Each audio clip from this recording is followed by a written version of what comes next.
Listen up.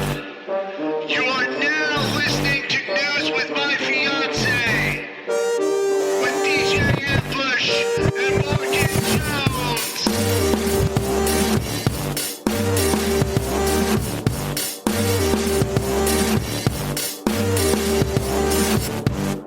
So what we're covering today in national news, we had that Ron DeSantis story from last week.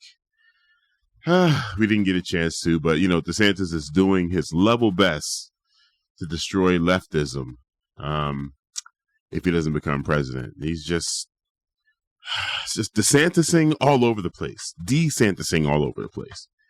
Local news, strategizing the sustainability of our houseless crisis, brought to you in part by the Joint Office of Homeless Services. And Alex Zelinski, friends of the show, did a crack the code on the nonprofit industrial complex. Excellent story by Alex Zelinski. We pulled some of our news coverage today from that. And the Department of Homeland Security cheated and used Chat KKK for their intel report homework. It's been pretty interesting. Pretty interesting. You got some text already? Yeah. Okay. All right. Yes, I apologize. Someone was like, there was dead air. We got that fixed. And we're back. Yes. This is what happens sometimes. Right? I'll come in, get things all going, and we're just in here running our mouth, and we're not broadcasting from the right studio. So it'll pop up on the podcast version, but then that FM might be a little dead, and I apologize for that completely. So those are the stories we're going to be covering this morning. Definitely feel free to shoot us a text. I'm still saying us and it's me here. It's going to be hard, guys. I'm still getting used to running Dolo. But definitely feel free to shoot a text.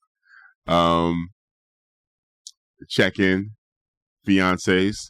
We do also have some audio we're going to be playing a little bit later. I'm going to be playing a little bit later. The council vote on the houseless ban, the daytime camping ban. Very discouraged by that. I felt like it was a wave, right, that we kind of felt impending. Like there wasn't a thought that it wouldn't pass. But even after it passed, it was like, oh, jeez, okay. It didn't, it's just terrible. It's terrible. We've been talking about the houseless crisis here, I think, since we started this show. And it's disappointing when the solutions are really, really simple and we watch our local legislators purposely do things to make things harder than they need to be, or pretend as if they're doing their level best to solve this crisis, and they really aren't. So you begin to beg the question, what's in it for them? What's the point? Why don't you want to solve houselessness in your city? What benefits are there to letting this continue to go on, get worse, and then move into the direction of criminalizing it? Right? I promise I will not conspiracy theory you to death this morning. MJ is not here to keep me checked.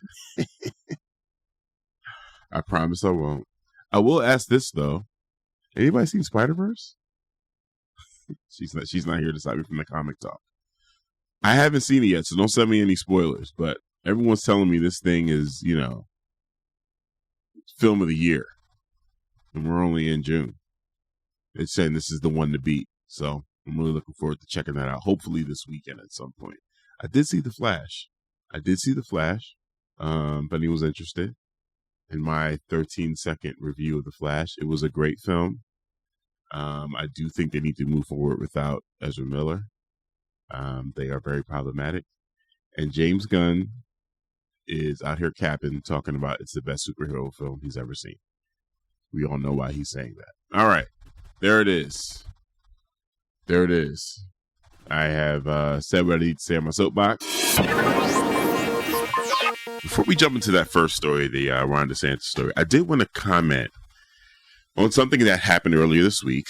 You may have seen it. Or maybe it got announced over the weekend. I'm not sure. It came across my radar, or our radar, earlier this week. And that was Cornell West announcing his presidential run. With the People's Party. Now, I'm going to be honest. I did not know anything about the People's Party before his announcement. I did find his announcement to be, initially, I was like, oh, that's cute. Because I don't think that he has the necessary backing in order to clinch the nomination, nevertheless win. That's just how I felt. That was my initial response and reaction to his announcement. But then I, did a little bit of digging.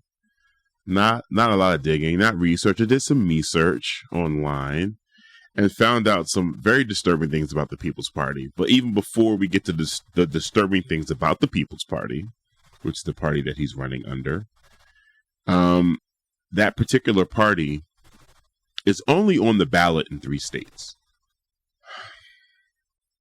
Cornell West, lauded, celebrated activist,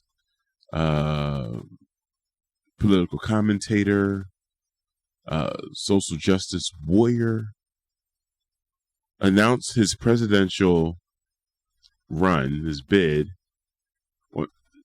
through a party that's only on the ballot for 3 states. So my initial response to that is, this is very unserious. Because there's no legitimate way that this can happen, right? So then what exactly is the reason for this? And I remember when Larry Elder announced a couple of weeks ago, or it might be a month or so ago at this point, the first thing Morgan said to me was, oh, he knows he's not going to win, but this is a good way to, sell another book. And I don't know. I don't know why. I do know why. It wasn't until that moment that I started really understanding, or just really analyzing some of these moves and motivations is just another grift. There are so many people that announce early on, and they're not going to win. They have no chance. So why are they doing it? Like, why put yourself through all of this just to lose? Oh, because you can still win. At the very least, a book deal, some paid TV appearances. You can still milk this. You can still milk it. And that's discouraging, to say the very least. That's very discouraging. So to see Cornell West do this,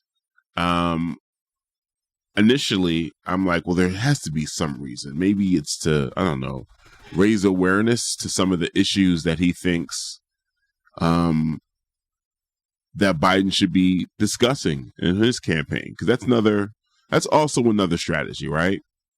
If you have a loud enough megaphone, you can cause your competition to respond and address certain issues. So, sure, I totally think that's a great idea.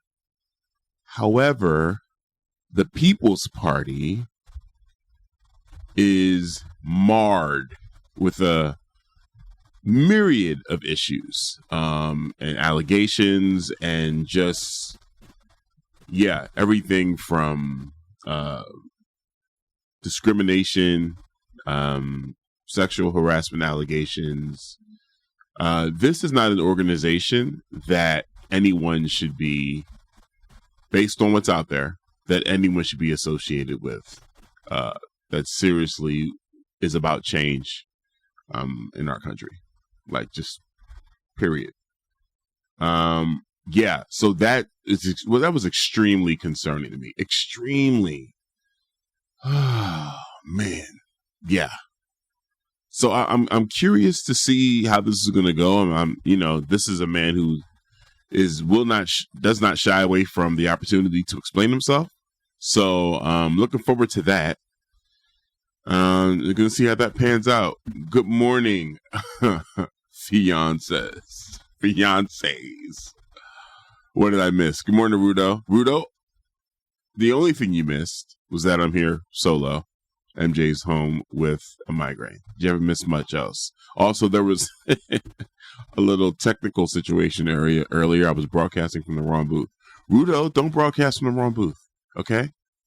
All right, we got high standards here at X-Ray. Keep it together. Do not follow in my footsteps. So there was a little bit of dead air at the top of the show. But yeah, we got a couple more texts. Let's see, what do we have here? I haven't got to see. Oh yes, haven't got to see it, but I heard nothing but breathless praise. Yes, we were talking about Spider-Verse a little bit earlier. Same. It's been consistent, dude. It's been 100% consistent that every single person I've talked to is like, Ambush, you have to see this film. This is the best Spider-Man series, period. And that's huge. That's huge. Yeah. Yes, please definitely look into the People's Party. I too love Dr. West. I love Cornell West. Would love to see him run as a Dem and get in some debates to push on Biden and others. Agreed. I mean, here's the thing, right? We're talking about the lesser of two evils, Republican, Democrat, whatever you get, and everyone's like, yeah, we're independents, we're progressives. But the way the system is right now, if you're serious, right, you got to pick either one of these parties. So to have Cornell run as a Dem with the understanding that he has progressive ideals, yeah, that to me is a prescription for trying to win. That's a strategy that says, yeah, I'm really taking it to him. What I'm seeing now feels like a grift, and that's disappointing. And here's the thing. Let's shoot Cornel West and bail, right? Let's say this isn't a grift. Let's say he didn't know about the People's Party. Then that makes me feel he doesn't have the right people around him and hasn't invested in the right people or invested the time to do the research necessary to avoid that type of political affiliation, which is also scary because this is Cornel West. We got another text. Why do you think Cornel West wants Trump to become president? What states? I'm sure they can get on more ballots in a handful of swing states to hand it to Trump. Watch Republicans, the funding of his and any third party left wing run. Yeah, we saw that here, right?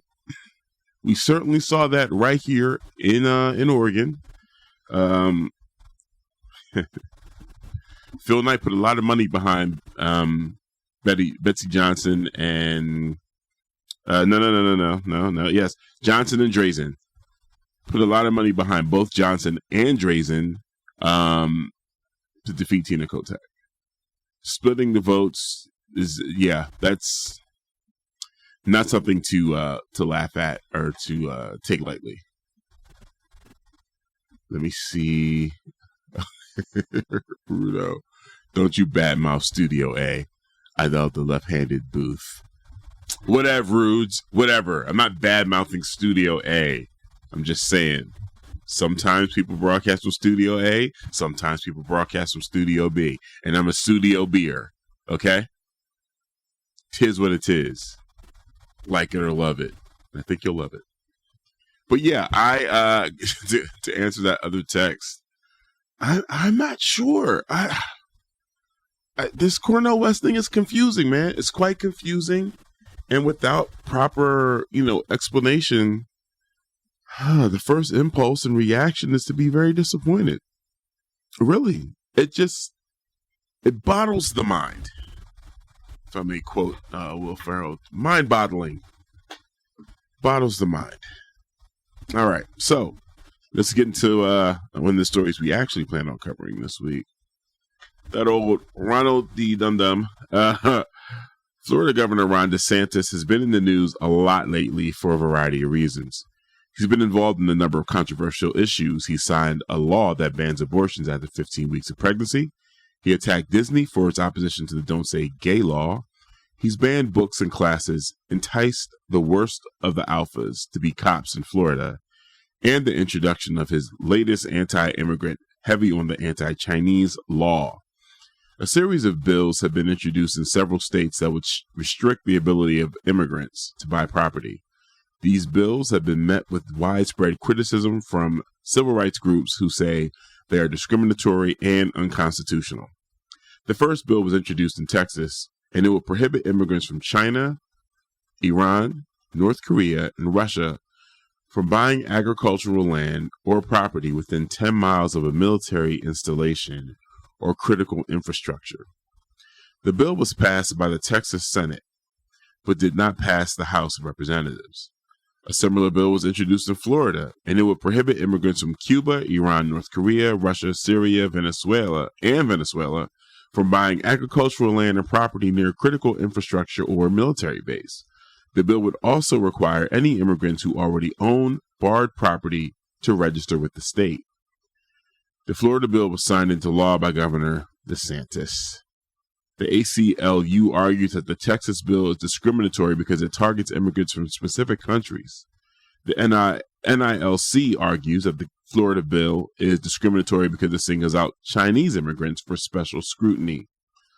The bill's supporters say that they are necessary to protect national security. However, critics say that the bills are based on fear and prejudice, and that they will do little to actually protect national security. The bills are currently being challenged in court, and it's unclear what the outcome will be. However, the bills have already had a chilling effect on the ability of immigrants to buy property in the United States. Yeah, I'm pausing here because what's like what's not on the table for Ron DeSantis? What's not on the table? Now you're barring immigrant communities from owning property under the guise of it being a national security issue. The silence from the Democratic Party, both in Florida and at the national level, is deafening. Silence is violence. The silence is deafening. And it's disheartening to think that there's nothing that can be done at the federal level, nothing that can be done by the president, the highest office in the land, the leader of the free world, to address the things that Ron DeSantis has been doing and the things that Governor Abbott has been doing. Using human beings, trafficking them from state to state, using them as political pawns, passing these bills that are clearly discriminatory, clearly racist, and the administration sits there and does nothing. Now, here's the thing. I don't know the ins and outs of what legally can be done and, what falls under states' rights and all of that. But what I do know is when the Republicans want to get something done, they do it. And they worry about, where the chips fall afterwards. Trump was in office, and best believe I am not shouting out Trump. Trump was in office swinging a wrecking ball at decorum, policies, whatever normalcies existed for the way that office behaved. And the ripple effect of that is in the states now and in the cities, local government, we're watching Republicans do the exact same thing. And in response and reaction from the Democrats, every single time we get, oh, well, That's just not the way to handle things. Where's the decorum? We have to put a committee together to address this thing that's just gone awry. Ron DeSantis has put forth bills that makes it illegal for immigrant communities, certain immigrant communities, to own land in Florida, for anyone that just joined the show. Seriously, no, what is happening? Like, what is happening? And at what point do we say we've had enough? At what point? The Democrats are watching this happen because they need a boogeyman. Why do they need a boogeyman? To distract us from the work that they're not doing. To distract us from the unkept promises. To hide the backdoor things that are happening, both internationally and here domestically. They need to keep us distracted, so they allow these things to just continue on. And it's messed up, bro. It's absolutely messed up. It doesn't surprise me, of course, that this is also happening in Texas. We've been watching DeSantis and Abbott move, in lockstep with all this discrimination. But to say this is under the guise of national security, right? These are fears being stoked over and over again. National security is at risk if immigrant communities are able to buy property near a military installation. What's going to happen exactly? What is going to happen exactly? And they mentioned, agricultural land or property within 10 miles of a military installation. What exactly do they think is going to happen? An Iranian farming family, is going to turn that farmland into some type of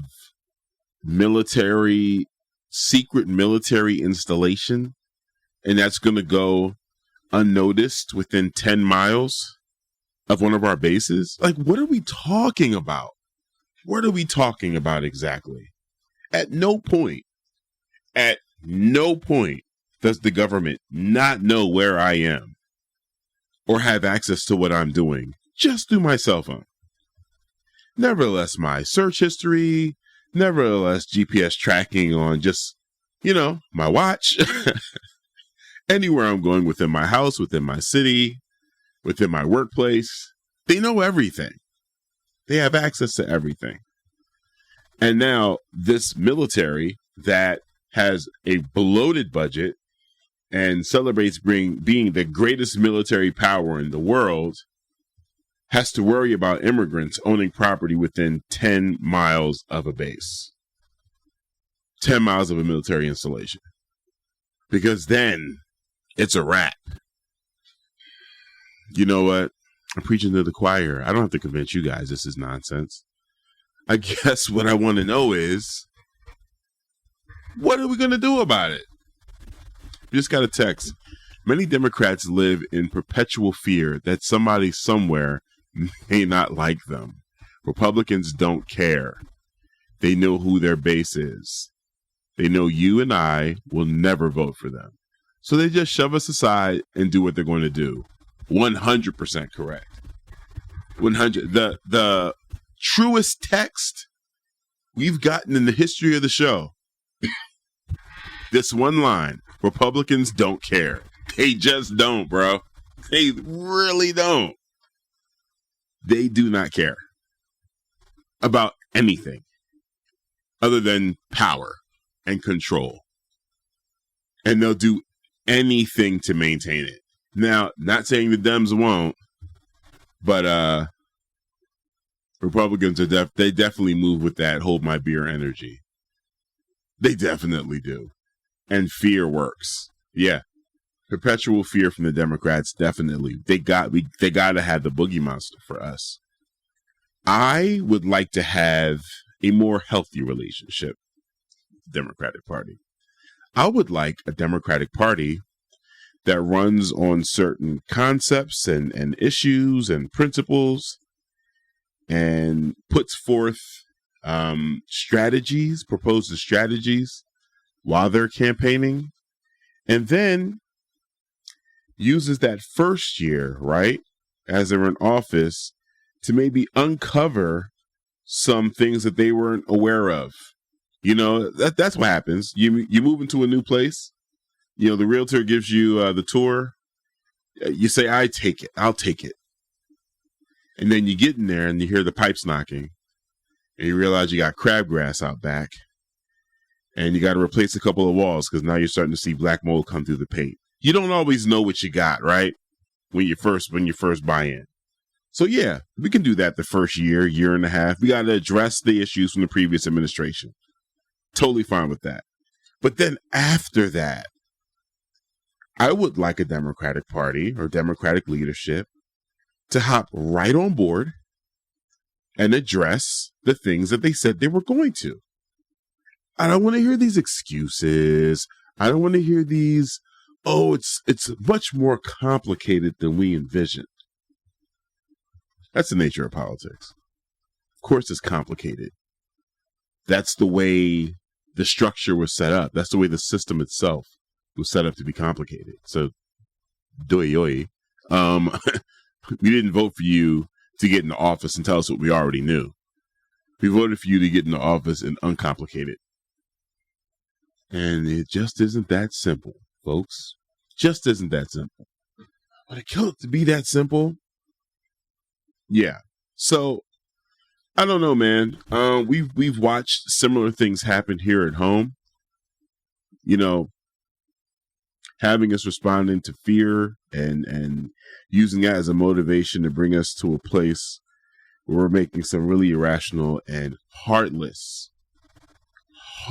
decisions. One of those decisions, definitely, the daytime camping ban. And we have some audio from the vote yesterday. Excuse me, we're going to be playing that a little bit later. I'll be doing some responding to that as I'm playing it. But I want to remind everybody that when we're talking about houselessness, this isn't some giant that lives in a cave up on the mountaintop. These are people that we pretend not to see every single day. These are people that we try our best to avoid interacting and engaging with. These are people that are doing their level best to survive while existing in a community of people that pretend they don't exist. But at the very minimum, they're people. They're people. And to enact a ban like this is heartless. There's no other way to look at it. When this is a population that is unhoused and is therefore, left to deal with whatever nature kicks at them, whatever society kicks at them, whatever we kick at them, they feel safest in the daytime to sleep. It's harder for them to sleep at night. Their safety is at risk. So it's, the daytime hours are when they're sleeping. And we're now telling them, and I say we, because we're all responsible. We're now telling them that, you can't do that either. Some might say, Ambush, why are you indicting me? Why are you saying we? Because this is our city leadership. These are the people that we voted for. These are the people that we're not holding accountable. These are the people that we're not showing overwhelming discontent and dismay with their decision making. These are the people that are treating other citizens and their struggle to survive as a problem. These are the people that we put in power. I voted for Mingus Maps.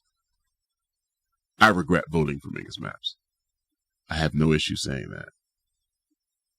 The Mingus Maps that I interviewed a couple of years ago when he was running, the Mingus Maps that I moderated panel discussions for, is not who I got.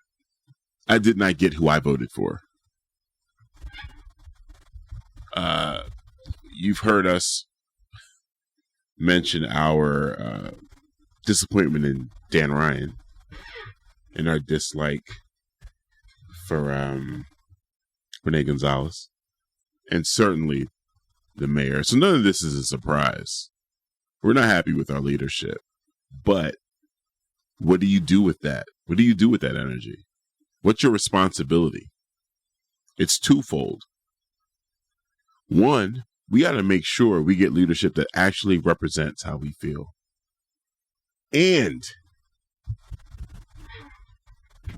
if this leadership is indeed a reflection of the majority and not the minority here in Portland, we don't get to say all the nice things that we say about Portland. Okay? We don't get to say all the nice, cute things that we want the rest of the United States and the rest of the world to say about Portland. All the warm and cuddly things. We don't get to say that in earnest. Not anymore. Just got to text anyone who voted Rene Gonzalez should read every word he said in that hearing and be accountable for the cruelty they've inflicted on this city. Yeah. Absolutely. I'm assuming some of what he said is going to be in the audio that I'm airing a little bit later. But we're going to be talking about the Houseless Crisis a little bit this morning. And there are some things that Alex Zelinski uncovered that I'm gonna tell you flat out, I was enraged. We constantly talk about how some of these policies and some of these things that we vote on as citizens, right? Some of these changes that we want to take place, some of these programs and this funding that we put towards certain issues. We talk about how some of these measures are underfunded in order for them to be reversed. We saw it happen with Reimagine Oregon not too long ago, where they were promised certain funds. They were awarded, I believe it was $3 million. I can't even remember now. They were allocated a certain amount of money. And Mingus, along with Renee, recommended that because that money didn't get used, we reallocate somewhere else. Whole time, guys, the money was never actually given to the organization so they could do the things that they planned on doing with the money, helping the people they planned on helping with the money. So here it is, our city leadership.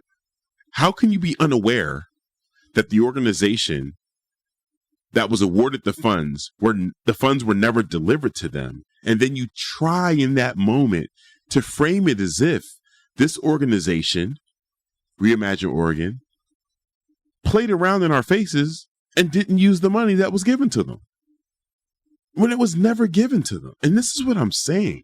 Somebody has to answer for that. There has to be a direct response to things like that. Renee, Mingus, did you know the money was never allocated to them before you asked for it back? Dan Ryan's not off the hook because he was initially down with that. Did you not know that? Oh, you didn't? Wow. That's a failure. Why didn't you know that? What could be done within your team to make sure, I don't know, you're up on the issues?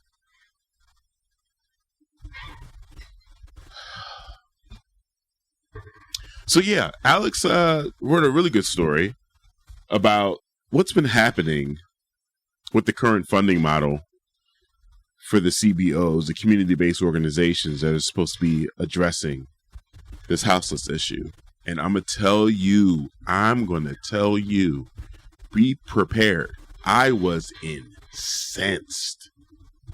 I was incensed 2 nights ago when I saw it. Major kudos to Alex Zelinski. Major. Yeah. I was done. I was done.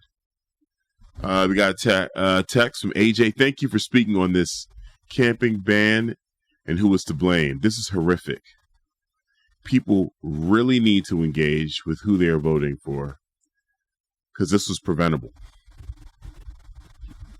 I agree. This was definitely preventable. And we also have to look at this like the fight's not over. And we have to always be, and I'm not expecting people to have, everlasting batteries that'll just be able to just keep going and going and going no matter what's thrown at them. However, remember what I said a little bit earlier. These are people.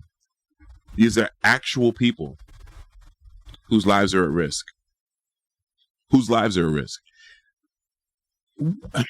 Earlier this week, was Sunday? Was it Sunday ambush or was it Monday? I think it was Monday. 'Twas Monday. Yes. Monday morning, I went to return a U-Haul truck from some work we did last weekend. It's really blowing my mind that I can't remember what we did last weekend.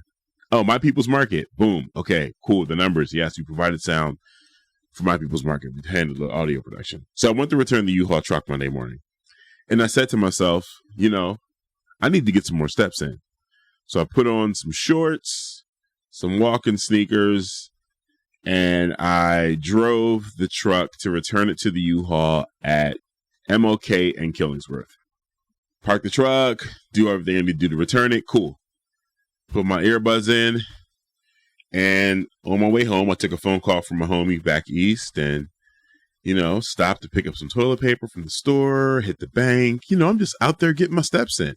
And I got to tell you this, a walk that early in the morning for me, it just like jump started me. Like my mind is just all over the place. It was like having an Adderall or something. It was great. So then I get to the house and I'm feeling for my keys and I don't have my keys. And I feel my back pocket on these shorts that I'm wearing. Oh no, ambush. These are the Nike shorts that have a hole in the back pocket. Ladies and gentlemen, I lost my keys. So I'm in a state of panic immediately, right? On this keychain, on this key ring is my house key, my car key, a key to one of our storage units, a key to many different things. There's like 5 keys on this particular ring. Bruh. So I walk all the way back to the U-Haul and I'm watching the sidewalk the whole time. I hopped on Nextdoor, reinstalled the app, put in the post asking people if anyone's seen the key, could they contact me. Cause that's the type of crap I see on Nextdoor all the time. You know what else I see on Nextdoor? A lot of fear stoking. I lost my keys and someone stole my car in the middle of the night. So, of course, that's jumping in my head. But I walk all the way back. We go and search the truck. We're moving the truck around. I'm checking the parking lot. All of this to say, I didn't recover the keys. But that didn't stop the rest of the work that I had to do that day. I had meetings, things I needed to do down at the office, had to hop on the scooter, knocked out a really good interview with Ivan McClellan about the Black Rodeo that's happening on the 17th at the Expo Center. I can't wait to edit that interview. I'm going to try to get it up this evening on North to the Numbers podcast. But either way, the rest of my day had to continue. And you're like, Ambush, what does this have to do with anything? I will tell you, all I lost was my keys. All I lost was access to certain things, temporary access to certain things. I temporarily lost access to certain things.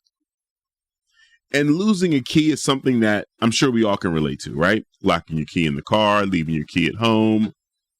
And the way our days just whirlwind and spiral out of control from that thing. Can you imagine losing everything that you own having the city who spends so much of its time not caring for you, not providing resources for you, opening cooling centers once it reaches a certain temperature that makes it increasingly hard for you to even get there, not providing free transportation, a city filled with people that ignore you, and now passing a ban that says you can't even sleep. Can you imagine losing everything? Because that's what we're about to watch happen even more. These sweeps, it's not, please, for anyone that's about to be, well, why don't they just comply? Okay? We're not going to get, now that the ban has been passed, the houseless community is now going to say, oh, you know what? Ooh, we're going to have to change our sleeping habits. And we're going to make sure we get out of the way so we don't get caught up in the sweep. And I'm going to apologize to the bulk of our listeners, because I know you're very smart people and you're compassionate people. That's why you listen to us on X-Ray FM. That's why you're part of the X-Ray FM family. You're not jerks. Chase, you'll let me know later if there's some FCC thing about it. You're not jerks. So a lot of this is preaching to the choir, but there's also a contingent that tunes in and hate listens. So that's who I'm talking to right now. Before you fix your mouth or fix your Twitter and Instagram fingers to say, why don't they just obey the law? Before you even go down that rabbit hole, understand we're about to have a bunch of our citizens lose everything they own, not just a set of keys, for a temporary inconvenience. Everything they've owned. Have you done? Have you lost that? Have you lost everything you own over and over again? Multiple times a year because of sweeps? Has that happened to you? Try to move with a little bit more compassion. The worst part about this is no one's asking you specifically to go out and have a conversation with someone who's houseless. No one's asking you specifically to come out of your pocket because you're working 2-3 jobs just to pay your bills. No one's asking you specifically to donate. No one's asking you specifically to do anything other than vote. Vote in a direction that helps other people.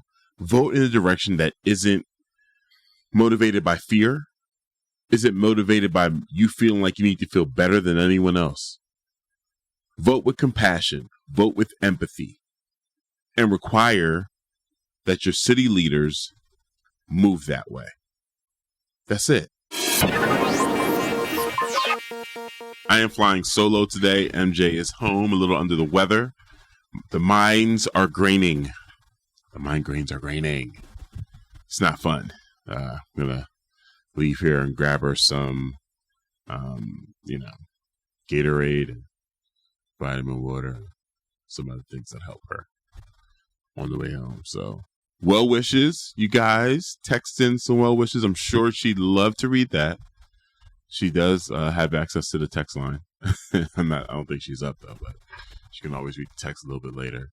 But yes, the text line, text fam has been very active this morning. Thank you very much. Shout out to AJ. Hey, love me some AJ. Said also, we've had hella better options for city council many times, and yet voters did this through who they voted for and not funding. Also speak on how city council is going to try to gut PCEF, Portland Clean Energy Fund. Forgive my silence. I'm so used to being able to bounce this stuff off of MJ. Gutting PCEF is just, what are we talking about here? That's a whole nother show. Yeah. Yeah. I'm going to jump. Ooh. Okay. Got one more text. And then we're going to hop into what Alex Zelinski has uncovered. Text says, I understand your side on this latest homeless camping ban, and that when you heard the news, it hit you with the wave of disappointment and anger. When I heard it, it hit me with the wave of excitement, and I may have even yelled out, "Yes!" You asked who the city council did this for. They did it for taxpayers. When you're a taxpayer, you spend your hard-earned money to invest in the place you live in, which includes safe streets to walk down. The homeless crisis has created an unsafe, violent, and drug-fueled environment and has made it unlivable for taxpayers, which is why Portland continues to lose residents at an alarming rate. Finally, after 3 years of dealing with this, the city has thrown us a bone. I am not mad at this take. Let me be clear. Thank you for texting in. I am not mad at this take. I am not upset with I'm not upset with this take at all, honestly. And some of you be like, Ambush, but we're all I'm a taxpayer too. This isn't how I feel. I too am a taxpayer. This is not how I feel. But there's something here, right? First off, thank you for texting. You said they did this for taxpayers. When you're a taxpayer, you spend your hard-earned money to invest in the place that you live in, which includes safe streets to walk down. I agree with you 100%. What are we paying taxes for if they're not being used to sustain the lifestyle in the city in the way that which we require? And who do we blame for that? You said after 3 years of dealing with this, and I want to be clear, I'm not trying to come at you. After 3 years of dealing with this, what's happened within the last 3 years? A couple of things. The pandemic was one of them. And the effects that the pandemic has had on everyone, houseless or not, we're still dealing with the ripple effects of that, the ramifications of the pandemic. There are people that lost their jobs and are now living in cars and living in mobile homes and living on the street because of the pandemic. The 3 years have been rough on everyone. Nevertheless, those of us with the least resources. Crises happen, right? We're always going to deal with challenges when we have so many people living together with different issues, whether they be mental health, whether they're battling structural racism, whether they're battling sexism, whether they're battling any type of structure that's been in place that makes their survival a little bit harder than the next person's. And I want to be clear here. It does feel a little bit, and I'm going to assume this was not your intention. It does feel a little bit short-sighted to discuss what we've been dealing with the last 3 years when we've had a problem with houselessness in Portland for as long as Portland's been Portland that I've known. I remember hearing about a mental health facility that had just shut down. I can't remember how many decades ago that happened. And as a result of that, the houseless community, well, people with these mental health issues, with a degree of a myriad of mental health issues, were now houseless. We're not just in the streets. I was told Pioneer Square was called the Portland's living room. The houseless community, that's where they hung out. That's where they kicked it. So this isn't something new to them. Again, the last 3 years have been hard on all of us. But we vote for city leadership. We vote for them. They let this get where it's gotten. And now that it's in this particular place, we're willing to cheer for, we're willing to rally for anything, no matter the consequences. What we should be asking is, how did we get here? How did we get here? How did we get to this point where now our best solution is to make sure people can't sleep?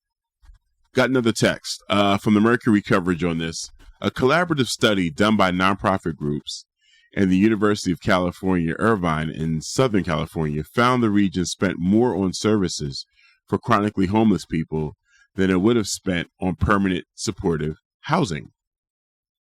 I definitely feel like that's something we talk about. Wait till you hear this, though. And I really want to make sure I have time to play the audio. Thank you, Chase, for sending that over. But wait till you hear about this. The Joint Office of Homeless Services is playing games in our faces. Fiancés.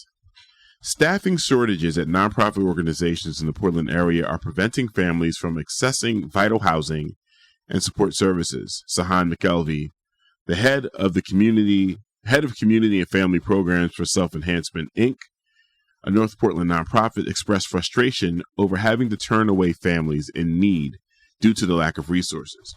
McKelvey attributed the issue to the nonprofit's inability to pay competitive wages, leading to high staff turnover. SEI's housing programs, like many other Portland area nonprofits, are partially funded by the Regional Supportive Housing Services Tax, which aims to assist homeless individuals in finding housing and preventing homelessness. However, the funds have been slow to reach those in need in Multnomah County. I'm going to repeat that last line. However, the funds have been slow to reach those in need in Multnomah County. I'm going to continue the story, but to respond to the text again. After 3 years of dealing with this, the city is throwing us a bone. After 3 years of dealing with this, how has the city been handling this? How has the county been handling this? They've been telling us one thing, but how have they actually been handling it? Oh, the funds have been slow to reach those in need. The Joint Office of Homeless Services, responsible for overseeing the distribution of the supportive housing tax, reported underspending of only $40 million out of the intended $83.4 million during the first 3 quarters of the 2023 fiscal year. I need everybody to huddle around the radio for this one, because I want to repeat that. The Joint Office of Homeless Services, responsible for overseeing the distribution of the supportive housing tax, reported underspending of only $40 million out of the intended $83.4 million during the first 3 quarters of the fiscal year. So $83.4 million was allocated. Less than half. How are we not going to have these problems year after year? What hope is there for these things to get better when, again, like I mentioned with the story with Reimagine Oregon earlier in the show, when money is allocated, but then there is some bureaucracy in place that prevents that money from being used in the way that we voted on. So now we're in a position now where we are celebrating a daytime camping ban because we're being led to believe that the thing we voted for and the funds that were allocated to solve these problems just wasn't the solution. The solution is something a little bit harsher, a little more hard-nosed. Let's jail people for sleeping. County officials attribute the underspending to various factors, including leadership turnover within the joint office and bureaucratic challenges associated with implementing a new tax. However, the primary reason identified by public officials and service providers is the staffing gaps caused by low wages at nonprofits.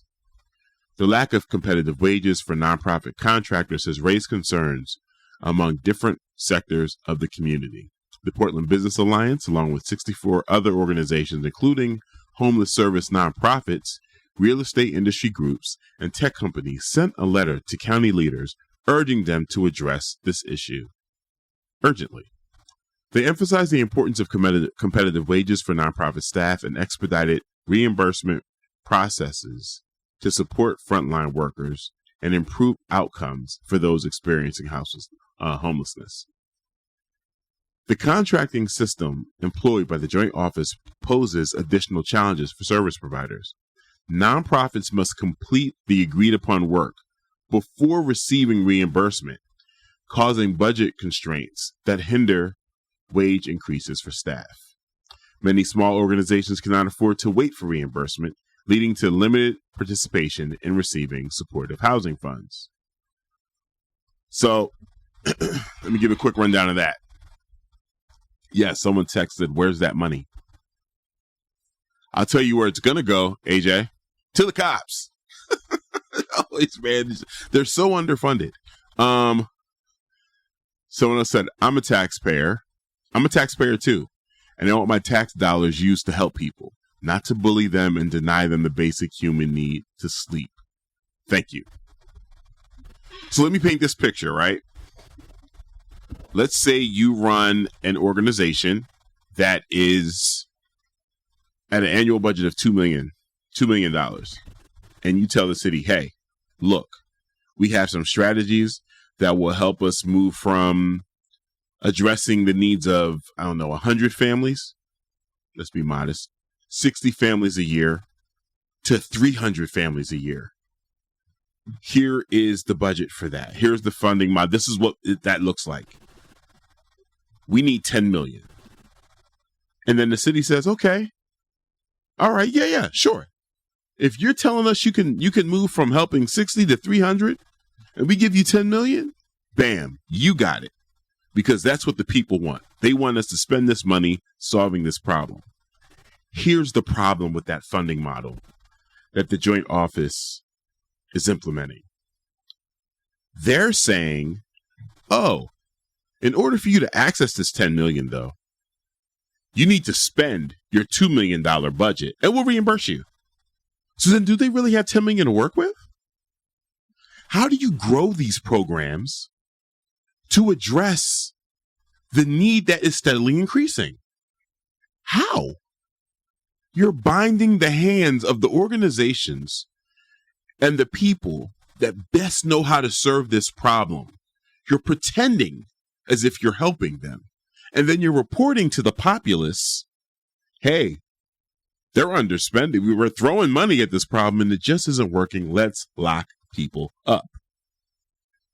Like, I need someone, any one of our listeners, anyone that's texting this morning, explain to me how that could actually work. Explain to me how that reimbursement strategy promotes growth for an organization many organizations that is battling a problem that they're already underwater on. There's no sense to it. So then I have to ask, who are the people in charge that either one, thinks this makes sense, or two, are so bereft of compassion that they're willing to watch these things happen, willing to watch the city go down, willing to watch people's lives be extinguished, willing to wait it out so they can reallocate those funds. We need names. Again, I'm not some rocket scientist, but it's pretty simple to me that if I have a cup that's a 16-ounce cup and I'm telling you I need 32 ounces and you just keep refilling the 16-ounce cup, it's not going to work, bro. It's not going to work. And they know it's not working. And they know it's a bad model. But here we are dealing with it. Discouraging, to say the very least. To say the very, very least. We got another text. Okay. Bleep them cops. And thank you for speaking on this reimbursement saga. It's ridiculous. It's absolutely ridiculous. AJ says it ranks programming and the government knows this. It's intentional. It's very intentional. There was another story I intended on getting to. First off, we're going to talk about how the Department of Homeland Security is taking cliff notes from Andy No in their report. Shout out again to Alex Zelinski. Alex, we miss you. We're so happy you are at OPB doing your thing. And we're so happy that you're still out here doing your thing, and allows us to, speak of some of the reporting that you're doing. You are a asset to the community. Up next, I'm going to play some of this audio from the city council, their decision on the ban. It's only like 10 minutes left of the show. Technically like 12, 14, 16 minutes. So I probably won't get through all the audio, but I'm going to play some of it. Let's see if I can get my ducks in a row here. All right, this is looking good. Let's see what happens if I hit that button. Yes. Last week we had lengthy testimony on this ordinance, and since then thousands of Portlanders have submitted written testimony and comments. Every day I talk to tenants, property owners, employees, families, and elders who no longer feel safe in our city. Portland, you have been patient. I hear you. Your patience has run out and the status quo is not working. We are building a robust system for those who wish not to be homeless. We are committed to accelerating those services, and we will continue to push Multnomah County to deliver more as they own and fund these services. As leaders elected to serve this city, we must be honest with ourselves. There are many people in our streets who refuse these services. For those refusing, we need to stop enabling and allowing people to do illegal things on the streets. We need accountability. We must continue to differentiate those who are ready to receive services so we can help them quickly by building resilience and expediting the transition into housing and life off the streets. I think this is Dan Ryan. He's wilding though. We need to now turn the community, houseless community, against each other. You gotta sort out the good houseless people from the bad houseless people. Piece of work this guy is. For those suffering from addiction and refusing services, we need to send a message that Portland is no longer a safe haven for criminal behavior, and crime will not be tolerated. This proposal focuses on the homeless community that refuse services. To our day service providers like Rosehaven and Blanchet House, who testified last week, I hear you. Local government must provide more support for your operations to ensure those who need somewhere to go, somewhere to be during the day can find respite. I'm going to try again to get through as much of this as possible. For people who haven't done crime, oh man, do you think people commit crime because it's fun? Is that what you think? Do you think that people who are stealing for their needs, it's like, I don't know, Ocean's 5 or so? What do you think is happening? I'm laughing because it exposes exactly. It goes right back to the same two scenarios, right? Either you're unqualified for the discussion or you're woefully dishonest, which makes you a horrible person. But those are the only two options. Just those two. And please call the roll. And Blanchet House, who testified last week, I hear you. Local government must provide more support for your operations to ensure those who need somewhere to go, somewhere to be during the day can find respite. As poisonous drugs take over our city and our great state, the city, the county, and the state must align efforts to take urgent action. The impacts are ravaging people in ways no one has seen before. The first step to recovery is to admit we have a problem. The mayor's proposal demonstrates an honest, thoughtful, and balanced approach to managing public spaces. You gotta be kidding me. Portland's best days are ahead of us. With hope for recovery, I vote aye. I bet he does vote aye. Portland's best days are ahead of us. This has been Dan Ryan's job. This has been his responsibility ever since he's been blaming Joanne Hardesty for it. And I don't mean him vocally blaming, but siding with Mingus Maps, siding with Renee Gonzalez as they blamed Joanne Hardesty for it. I'm going to vote aye today. As mentioned last week, I'd hope to strengthen the mayor's proposal. I do have some concerns about the complexity of it, what that means for implementation, but we're not going to let perfect be the enemy of the good. This is a step forward. If the city commits to actually carrying out on enforcement, it will improve things on the streets of Portland. I feel very strongly about this. Wait, let me run that back. Wait a minute. Gonzalez. Okay, that was Renee. Okay. I'm going to vote aye today. As mentioned last week, I'd hope to strengthen the mayor's proposal. I do have some concerns about the complexity of it, what that means for implementation, but we're not. Renee has concerns about the complexity of it and what that means for implementation. Remember that. Not going to let perfect be the enemy of the good. This is a step forward. If the city commits to actually carrying out on enforcement, it will improve things on the streets of Portland. If the city commits to actually carrying out enforcement,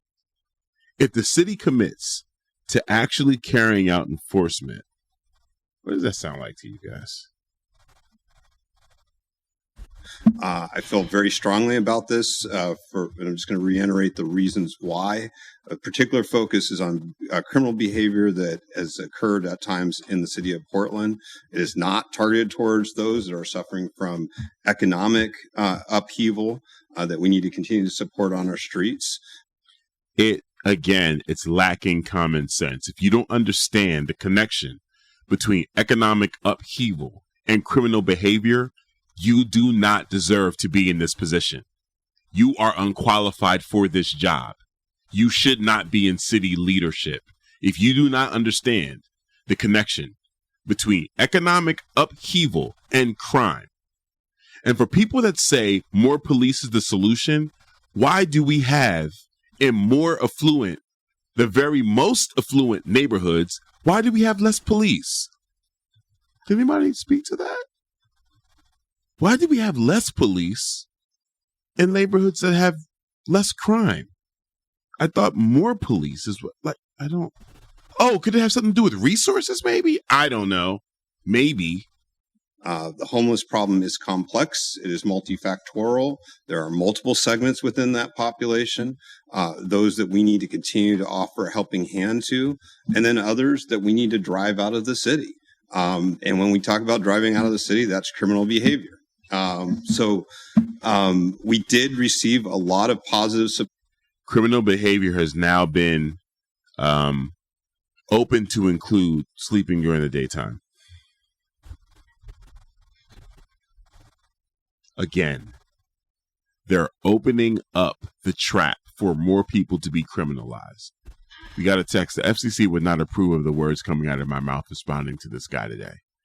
So sick of this imagery, refusing services problem instead of asking the obvious problem of why aren't services meeting people's needs and improving the situation. Precisely. Y'all, they're playing in our face because they think that we believe them. Support for our amendments, but there isn't sufficient political support at this time. So we decided not to pursue.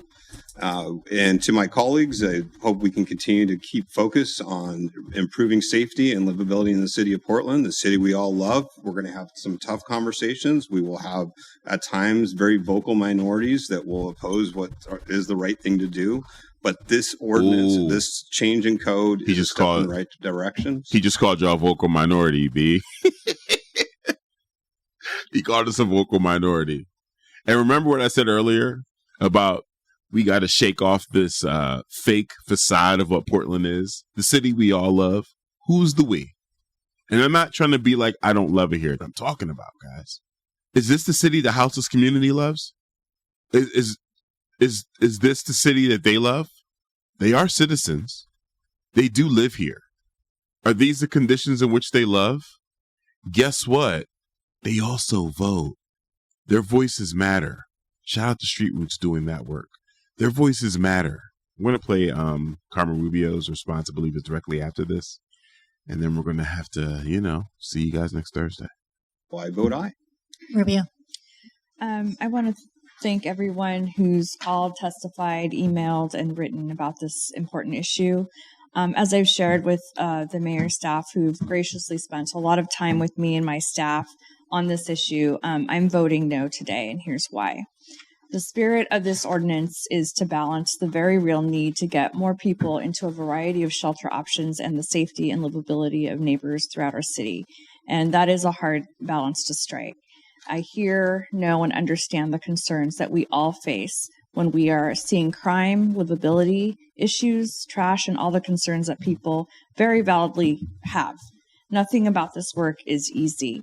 And that's why I want to lift up the hard work of staff and of city and county employees, from Street Service Coordination Center to Safety Net and first responders to Project Street Response, and everyone else who are out in our city every day working with our houseless community members and working to make sure our city is ensuring accessibility, safety for all Portlanders. I also know that the mayor's intent here is not to put in place a green light to arrest people.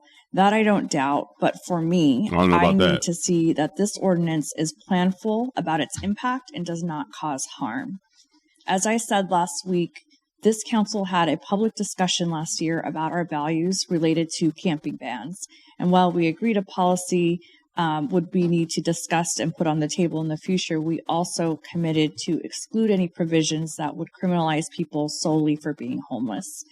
And it's not clear to me at this time if this ordinance maintains that commitment. It's not clear to us either. I do believe that with some time and alignment, we have had an opportunity to get this right, and by giving all people involved, whether that is neighborhood associations, shelter providers, police officers, security officers, houseless folks, an ability to truly understand the implications of this ordinance and make plans to address gaps accordingly.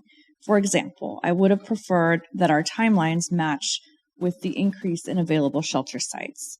I would have preferred to give our shelter providers time to understand and adjust their daytime capacity accordingly and bring in new partners for additional capacity.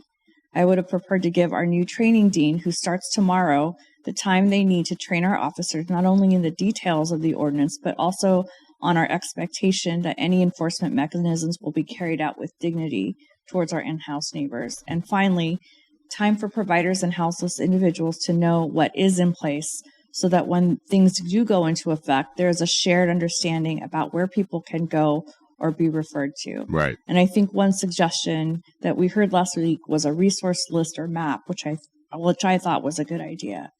But to move the policy forward before all these pieces are ready to go does not make good or responsible policy sense as I see it. The success of us solving the houseless crisis rests in our ability to work together jointly, not siloed. And this feels like a unilateral action by the city instead of in partnership with others. Not doing so creates an us versus them situation, as we saw play out during testimony last week. And I know that we're all tired and saddened by this narrative. Finally, before I cast my vote, I want to be very clear that I continue to support the temporary alternative shelter sites with services to bring the stability houseless community members very much need. And I stand with the mayor 100% on this and will do all I can to ensure its success. In addition, my team continues to work to speed up housing production, to build a fuller continuum of supports for many different individual needs, and to provide a path away from the houseless crisis. We need to do all of the above, and I'm committed to everything we are doing except for this one step. I vote no. Shout out to Carmen Rubio for voting no. Shout out. Hey man, a couple more texts. Refuse what services from AJ. Refuse what services? Shelters aren't taking folks. Addiction services aren't taking folks. There aren't housing dollars. There just aren't enough services available because funds have stopped. And a lot of this is Dan Ryan's own shame via how he let his brother die in the streets rather than help him. Man. Whew. Man. Thank you all for tuning in this morning. Thank you all for texting, joining the conversation. This is News My Fiancé, brought to you by Morgan Jones DJ Ambush, our podcast editor, Kyle G. Remember, poverty is a policy choice. Don't let the individuals distract you from the systems. People over profits, power to the people, and none of us are free until we are all free. Thank you so much for listening. As Morgan would say, bye.